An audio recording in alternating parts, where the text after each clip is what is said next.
Cadre ఎంతో ఉత్సాహంగా ఎదురు చూస్తున్న వైసీపీ 4వ చివరి సిద్ధం సభ నేడు అద్దంకి నియోజకవర్గం మేదరమెట్లలో జరగనుంది। ఈ చివరి సిద్ధం సభలో సీఎం జగన్ ఏం మాట్లాడనున్నారు, క్యాడర్ కు ఎలాంటి దిశానిర్దేశం చేయనున్నారు అనేది ఆసక్తికరంగా మారింది। టీడీపీ, బీజేపీ, జనసేన పొత్తుల ప్రకటన తర్వాత సీఎం జగన్ నిర్వహిస్తున్న సిద్ధం సభ కావడంతో పొలిటికల్ హీట్ పెంచుతోంది।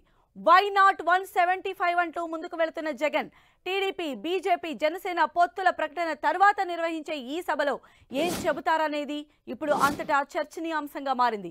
గత 4 సభలు ఒక ఎత్తు, ఈ చివరి సిద్ధం సభ ఒక ఎత్తు అంటోంది వైసీపీ। ఈ సభలో ఎన్నికల మేనిఫెస్టో కూడా ప్రకటించే ఛాన్స్ ఉందని వైసీపీ వర్గాలు అంటున్నాయి।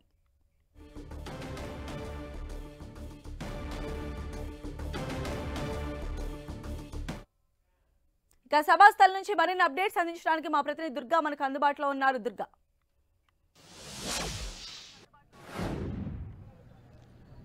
నాలుగవ సిద్ధం సభకు వైఎస్ఆర్సీపీ ఏర్పాట్లన్నీ కూడా పూర్తి చేసింది। ఇప్పటి వరకు 3 సిద్ధం సభలు గ్రాండ్ సక్సెస్ చేసినటువంటి వైఎస్ఆర్సీపీ 4వ సభను మరింత గ్రాండ్ సక్సెస్ చేయబోతుంది। ఎందుకంటే ఎన్నికలు సమీపిస్తున్న నేపథ్యంలో చివరి సిద్ధం సభ కావడంతో భారీగా ఏర్పాట్లు చేశారు। ప్రస్తుతం అయితే మనం సిద్ధం సభ జరిగే ప్రాంగణం వద్ద ఉన్నాం। ఇక్కడ అద్దంకి నియోజకవర్గం మేదరమెట్టలో ఈ సభను ఏర్పాటు చేశారు। మొత్తం 200 ఎకరాలలో భారీగా ఏర్పాట్లు చేయడం జరిగింది।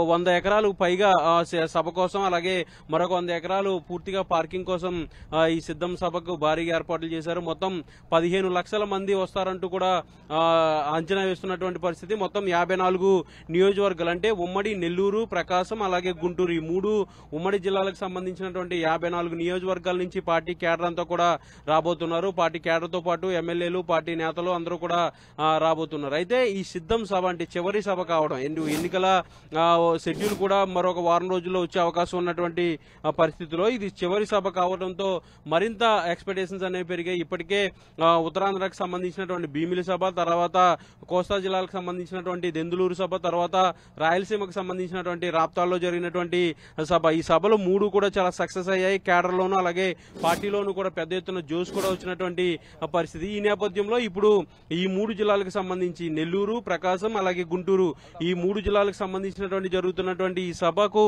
మరింత హైప్ తీసుకొచ్చింది। ఎందుకంటే ఎన్నికలు సమీపిస్తున్నాయి। ఇప్పటికే ప్రతిపక్ష పార్టీలు ముఖ్యంగా టీడీపీ, జనసేన, అలాగే బీజేపీ 3 పార్టీలు కూడా పొత్తును కూడా ఖరారు చేసుకోవడం, పొత్తును కూడా ప్రకటించినటువంటి పరిస్థితి ఉన్నటువంటి నేపథ్యంలో ఈ 3 సభలతో పాటు మరింత ధీటుగా ఈ సభను నిర్వహించాలని వైఎస్ఆర్సీపీ నిర్ణయం తీసుకుంది। ముఖ్యంగా ఈ రోజు సభలో కీలకమైనటువంటి ప్రకటనలు సీఎం జగన్ చేయబోతున్నారు। ఎందుకంటే ఎన్నికలు సమీపిస్తున్నాయి కాబట్టి ఎన్నికల వాగ్దానాలకు సంబంధించి గతంలోని మేనిఫెస్టో కంటే మరికొన్ని అదనంగా చేర్చి ఇప్పుడు కొత్తగా మేనిఫెస్టో కూడా ప్రకటించేందుకు ఇప్పటికే కసరత్తు కూడా పూర్తి చేశారు కాబట్టి దానికి సంబంధించినటువంటి కొన్ని కీలక ప్రకటనలు కూడా సీఎం జగన్ చేస్తారంటూ కూడా పార్టీ నేతలు చెప్తున్నారు। అయితే సీఎం స్పీచ్ ఏ విధంగా ఉండబోతుంది అనేది ఆసక్తికరంగా మారింది। ఎందుకంటే ఇలాంటి భారీ సభ ఎన్నికల ముందు ఇది లాస్ట్ సభ కావడం, తర్వాత ఈ నెల 16వ తేదీ నుంచి పూర్తిగా ఎన్నికల ప్రచారంలోకి సీఎం జగన్ వెళ్లబోతున్నారు కాబట్టి అప్పటి వరకు కూడా ఈ సభ ద్వారా పూర్తిగా పార్టీని, కేడర్ని పూర్తిగా ఎన్నికల మూడ్లోకి తీసుకెళ్లబోతున్నారు। ముఖ్యంగా పొత్తులు ఖరారైనటువంటి తర్వాత సీఎం మొదటి స్పీచ్ కావడం, అలాగే సిద్ధం సభ చివరి సభ కావడం, ఈ 3 జరిగినటువంటి నేపథ్యంలో సీఎం జగన్ ఏం చెప్తారు, ఆయన స్పీచ్ ఏ విధంగా ఉంటుంది, కేడర్కి ఎలాంటి దిశానిర్దేశం చేస్తారు, ముఖ్యంగా మేనిఫెస్టోకి సంబంధించి కానీ లేదంటే ఇతరత్ర అంశాలకు సంబంధించినటువంటి ఎలాంటి కీలక ప్రకటనలు చేయబోతున్నారు అనేది కూడా కేడర్ అంతా కూడా ఆసక్తిగా ఎదురు చూస్తున్నారు। ఈ రోజు 4 గంటలకు సభ ప్రారంభం కాబోతుంది। 4 గంటల నుంచి 5 గంటల వరకు నేతలు మాట్లాడతారు। 5 గంటలకు సీఎం స్పీచ్ ఉండబోతుంది। భారీగా ఏర్పాట్లు చేశారు। మరి కాసేపట్లోనే ఈ 3 జిల్లాల నుంచి కూడా కేడర్ అంతా కూడా రాబోతున్నారు। ఇప్పటికే ఈ ప్రాంగణానికి చాలా మంది చేరుకున్నారు। మొత్తం 15 లక్షల మంది వస్తారంటూ కూడా వైఎస్ఆర్సీపీ అంచనా వేస్తుంది। అయితే దుర్గా, మనం చూసాం ఇప్పటికే గత మేనిఫెస్టోలో ఇచ్చినటువంటి అన్ని హామీలను కూడా నెరవేర్చామని చెప్పి ఇప్పటికే సీఎం జగన్ పలు ప్రసంగాల్లో కూడా చెప్తూ ఉన్నారు। పైగా ఇప్పుడు టీడీపీ, బీజేపీ, జనసేన పొత్తు తర్వాత వైఎస్ఆర్సీపీ అధినేత జగన్ ప్రజల ముందుకు వస్తూ ఉన్నారు। ఇప్పుడు మేనిఫెస్టో కూడా ప్రకటించే అవకాశం ఉంది కాబట్టి ఈసారి ఎలాంటి వర్గాలను ఆకర్షించే విధంగా మేనిఫెస్టో ఉండబోతుందంటే ఏం చెప్తున్నారు? అంటే మేనిఫెస్టోకి సంబంధించి అయితే ప్రధానంగా గతంలో అంటే 2019 ఎన్నికల్లో మేనిఫెస్టోకి సంబంధించి మొత్తం నవరత్నాలతో పాటు ఇతరత్ర కీలకమైనటువంటి అంశాలన్నీ కూడా అందులో పొందుపరిచారు। అదే సూపర్ సక్సెస్ 99% హామీలన్నీ కూడా అమలు చేశామంటూ కూడా వైఎస్ఆర్సీపీ నేతలు చెప్తున్నారు. అయితే ఇప్పుడు కొత్తగా మేనిఫెస్టో 2024 మేనిఫెస్టోకి సంబంధించి ఆ నవరత్నాలతో పాటు మరికొన్ని కొత్త అంశాలు కూడా చేర్చే అవకాశం కనిపిస్తుంది. ముఖ్యంగా మహిళలు, రైతులు అలాగే యువతకు సంబంధించి ప్రధానంగా టార్గెట్ చేసే విధంగా మేనిఫెస్టో ఉండబోతున్నట్టు తెలిసింది. ఇప్పటికే పలుసార్లు దీనిపైన కసరత్తు కూడా సీఎం జగన్ చేశారు. కొత్తగా మేనిఫెస్టోలో ఎలాంటి అంశాలు చేర్చాలని. అయితే పూర్తిగా మేనిఫెస్టో కొత్తగా ఉండదు. గతంలో ఉన్నటువంటి మేనిఫెస్టో ఏదైతే 2019 మేనిఫెస్టో ఉందో దానికి అదనంగా కొన్ని అంశాలు ఉంటాయంటూ కూడా పార్టీ నేతలు చెప్తున్నారు. ముఖ్యంగా పింఛన్ పెంపుకు సంబంధించి ఏదంటే ప్రస్తుతం అయితే 3,000 పింఛన్ ఇస్తున్నారు. ఇక 2024 ఎన్నికల మేనిఫెస్టోలో 4,000 పింఛన్ పెంచే ఆలోచన కూడా వైఎస్ఆర్సీపీ చేస్తుంది. ఇక రైతులకు సంబంధించినటువంటి కొన్ని కీలక నిర్ణయాలు, అలాగే డ్వాక్రా మహిళలకు సంబంధించినటువంటి నిర్ణయాలతో పాటు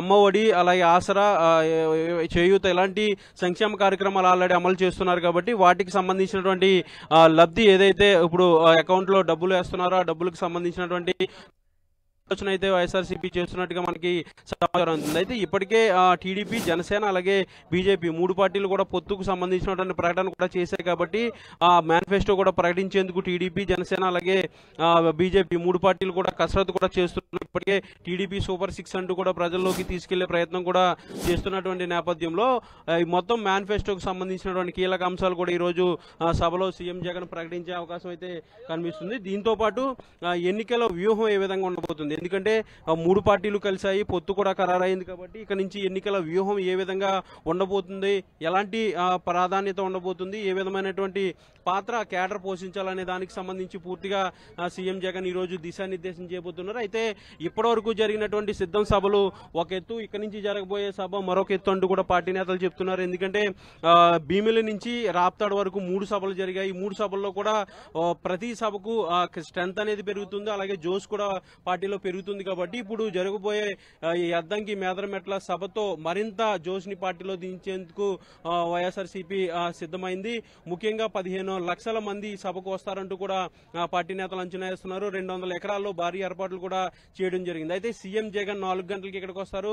5 గంటలకి తన ప్రసంగం ఉండబోతుంది. గంటన్నర నుంచి 2 గంటల పాటు సీఎం జగన్ ప్రసంగం ఉండబోతుంది. కాబట్టి ఈ భారీ ఏర్పాట్లన్నీ కూడా చేయడం జరిగింది. అయితే సీఎం జగన్ ఏం చెప్తారనే దానికి సంబంధించి పార్టీ నేతలు కేడర్ అనేది చాలా ఆసక్తిగా ఎదురు చూస్తున్న పరిస్థితి కనిపిస్తుంది. అయితే దుర్గా, మనం చూసాము ఇప్పటికే ఒక్క జగన్ ఎదుర్కోవడానికి ప్రతిపక్షాలన్నీ కూడా కూటమిగా ఏర్పడుతున్నాయి అని చెప్పి ఇప్పటికే వైసీపీ శ్రేణులన్నీ కూడా, అంటే వైసీపీ నేతలందరూ కూడా ప్రతిపక్షాలపైన అటాక్ దిగినటువంటి ఈ టైంలో పైగా పొత్తుతో ఇప్పుడు వాళ్ళు కమింగ్ ఎలక్షన్స్ కి రాబోతున్నారు. కాబట్టి ఈ రోజు సీఎం జగన్మోహన్ రెడ్డి ఆ కూటమి టార్గెట్ గా విమర్శలు గుప్పించేటువంటి అవకాశాలు ఉండొచ్చు. ఖచ్చితంగా ఉంటుంది. ఎందుకంటే ఇప్పటివరకు జరిగినటువంటి 3 సభల్లో సీఎం జగన్ కీలకంగా, అంటే గత 5 ఏళ్ల నుంచి తాము ఏం చేశాము, గతంలో ఉన్నటువంటి ప్రభుత్వాలు ఏం చేయలేకపోయాయని పూర్తిగా వివరిస్తూ వస్తున్నారు. మొదటి సిద్ధం సభ నుంచి కూడా ఇదే జరుగుతుంది. అయితే దీంతో పాటు కేడర్లోనూ అలాగే పార్టీ నేతల్లోనూ ఉత్సాహాన్ని తీసుకొచ్చేందుకు కొన్ని విషయాలు కూడా సీఎం జగన్ చెప్తున్నారు. అయితే ఇప్పుడు జరగబోయే సభ, అంటే ఎన్నికలు సమీపిస్తున్నాయి, మరొక వారం రోజుల్లోనే షెడ్యూల్ కూడా రాబోతుంది. కాబట్టి ఇది చివరి సభ, ఇంత భారీగా సభ ఉండబోతుంది.